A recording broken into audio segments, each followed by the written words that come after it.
Corona को लेकर जितने भी सवाल हैं उन सब के लिए इस मुश्किल दौर में ज़रूरत है सही सलाह की। और वो सही सलाह देने के लिए आज हमारे साथ हैं सिविल हॉस्पिटल से medical superintendent doctor Ashutosh Dubey ji. Doctor साहब नमस्कार। सर, सामान्य सर्दी जुकाम और फ्लू में और कोरोना में अंतर क्या है? लोग कैसे पहचान लगाएं कि अब उन्हें जांच करानी है? देखिए, ये अत्यंत कठिन सवाल है कि जैसे कि सभी लोग जानते हैं, ये मौसम जो है ये खांसी जुकाम बुखार का कॉमन फ्लू का मौसम है। और कॉमन फ्लू इस मौसम में ज़्यादा होती हैं। उसका ज़्यादा कारण ये होता है कि जितने भी फूल पौधे होते हैं सब में पराग होते हैं। हमारी गेहूं की मड़ाई शुरू हो जाती है, उससे धूल उड़ती है, वातावरण शुष्क होने लगता है, तमाम धूल धक्कड़ चलते हैं।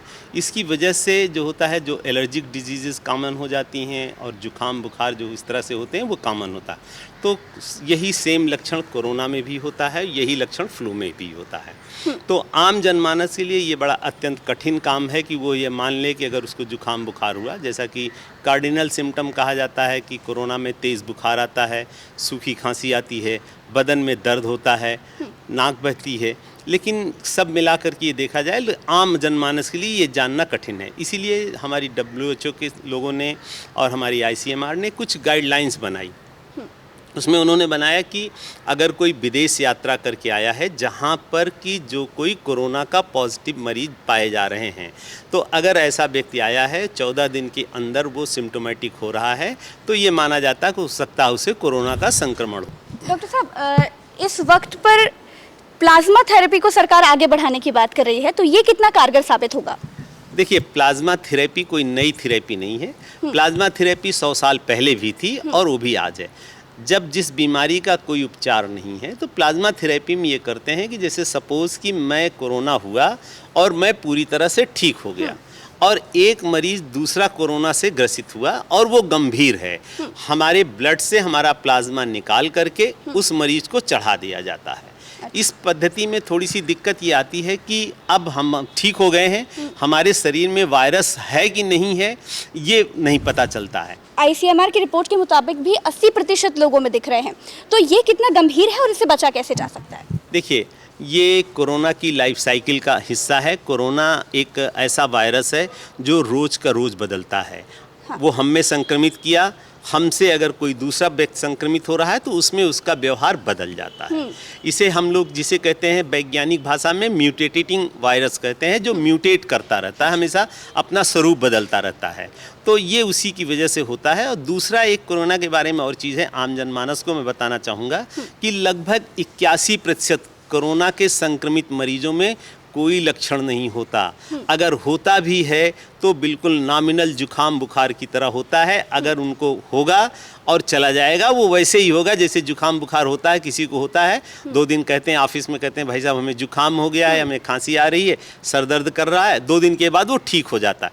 81% लगभग कोरोना का लक्षण यही होता है। लोगों के ये भी सवाल होते हैं कि क्या बाजार से हरी सब्जी खरीद कर लाने में क्या कोरोना की आशंका हो सकती है? देखिए, लॉकडाउन का मतलब लॉकडाउन होता है। आप अपने घर में रहिए, जो घर के अंदर है आप उसी का प्रयोग करिए। ये आम जनमानस का, खास करके हम भारतीयों का एक बहाना है।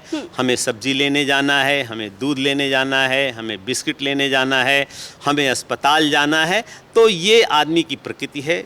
लॉकडाउन का मतलब ये होता है कि हम एक घर में बंद कर दिए गए हैं।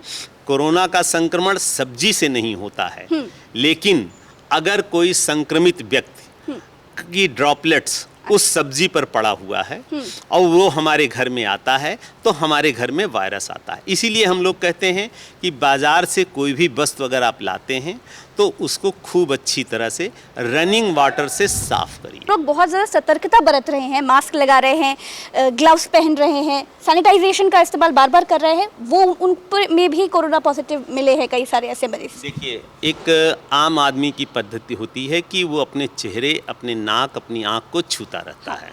और दूसरा, जैसे हम ही को देख लीजिए, मैं वर्तमान समय में आपके सामने बैठा हूँ, आपसे मैं बात कर रहा हूँ, हमने मास्क नीचे कर दिया है। आइडियली हमें नहीं करना चाहिए।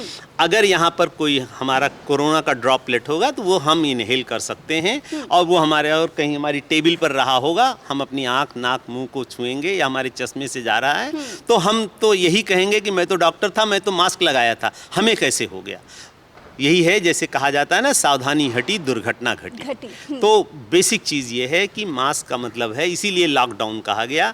हमारा घर सुरक्षित होता है, वहाँ पर कोरोना का कोई मरीज़ नहीं है। यदि हम अपने घर में हैं तो हमें मास्क लगाने की ज़रूरत नहीं है, हमें बार बार हाथ धुलने की ज़रूरत नहीं है, हमें अपने परिवार के सदस्यों के साथ रहना है, परिवार में अपनी हॉबी करना है, हमें वहाँ कोई एहतियात नहीं। डॉक्टर साहब, एक सवाल, आखिरी सवाल जो शायद आप लोगों से ही पूछते होंगे, पत्रकारों से भी, हर आम आदमी पूछता है कि ये सिलसिला कब तक चलने वाला है, कब खत्म होगा ये सब? लेकिन सिलसिला ज़्यादा दिन नहीं चलेगा और निश्चित रूप से जिस हिसाब से चल रहा, हमारी 50% आबादी जो है संयमित है, वो घरों में रह रही है। कुछ गुमराह तत्व हैं जो बाहर निकल रहे हैं, और अगर ये मान लेंगे तो मैक्सिमम जो है, मैं ख्याल से अगला महीना जो हमारा होगा, मई का महीना, हमारा सुकून से बीतेगा।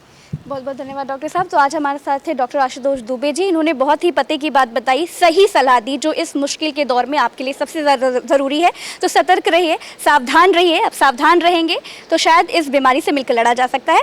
कैमरामैन नूर आलम अंसारी के साथ प्रज्ञा मिश्रा, भारत समाचार, लखनऊ।